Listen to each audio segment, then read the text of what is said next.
Watch everything you need to know about Facebook data abuse row and its India Connect San Francisco. Facebook chief Mark Zuckerberg vowed Wednesday to step up to fix problems surrounding data privacy, as it fights a snowballing scandal over the hijacking of personal data from millions of its users. Zuckerberg specifically mentioned India's forthcoming elections, when replying to a question on how the social media giant would curb the influence of external elements in the election processes of various countries. "We have a responsibility to do this, not only for the 2018 midterms in the US, which are going to be a huge deal this year, and that's just a huge focus for us, but there's a big election in India this year, there's a big election in Brazil, there are big elections around the world, and you can bet that we are really committed to doing everything that we need to make sure that the integrity of those elections on Facebook is secured," he said in an interview with CNN. "We have a responsibility to protect your data, and if we can't, then we don't deserve to serve you," Zuckerberg had said earlier, in his first public comments on the harvesting of Facebook user data by a British firm linked to President Donald Trump's 2016 campaign. Writing on his Facebook page, Zuckerberg announced new steps to rein in the leakage of data to outside developers and third-party apps, while giving users more control over their information through a special toolbar. "We know that this was a major violation of people's trust, and I deeply regret that we didn't do enough to deal with it," Facebook Chief Operating Officer Sheryl Sandberg said in a post echoing Zuckerberg's comments. Zuckerberg said measures had been in place since 2014 to prevent the sort of abuse revealed over the weekend.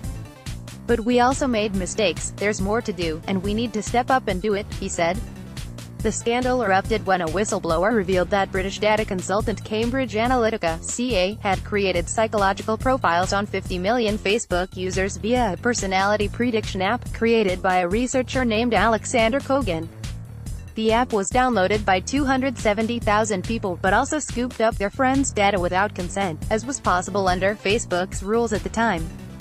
Facebook says it discovered last week that CA may not have deleted the data as it certified. "This was a breach of trust between Kogan, Cambridge Analytica and Facebook," Zuckerberg wrote. "But it was also a breach of trust between Facebook and the people who share their data with us and expect us to protect it. We need to fix that." Facebook CEO Mark Zuckerberg on the Cambridge Analytica scandal. "This was a major breach of trust, and I'm really https://t.co/ox66e207k. Max Schrems, a Vienna-based activist who has brought online data protection cases before European courts, told AFP he complained to the Irish Data Protection Authority in 2011 about the controversial data harvesting methods.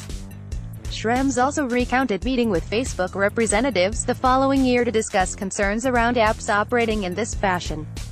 They explicitly said that, in their view, by using the platform you consent to a situation where other people can install an app and gather your data, Schrems said. ABC News reported that Special Counsel Robert Mueller, who is investigating Russian interference in the 2016 campaign, was looking at Cambridge Analytica's role in the Trump effort.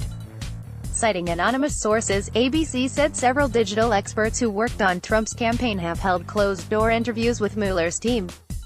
The British firm has maintained it did not use Facebook data in the Trump campaign, but it's now suspended. CEO boasted in secret recordings that his company was deeply involved in the race.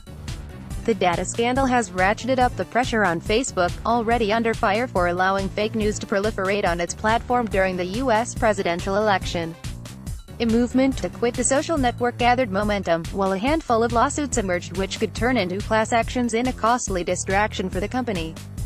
One of those calling it quits was a high-profile co-founder of the WhatsApp messaging service acquired by Facebook in 2014. It is time. Both Facebook and CA have denied wrongdoing, as attention focused increasingly on Kogan, the inventor of the controversial app. A personality survey dubbed "This Is Your Digital Life." But Kogan said in an interview he was stunned by the allegations against him, claiming CA had assured him his activities were above board. "I'm being basically used as a scapegoat by both Facebook and Cambridge Analytica," he told the BBC. "We thought we were acting perfectly appropriately." The University of Cambridge psychologist said CA had approached him to do the work, and that he did not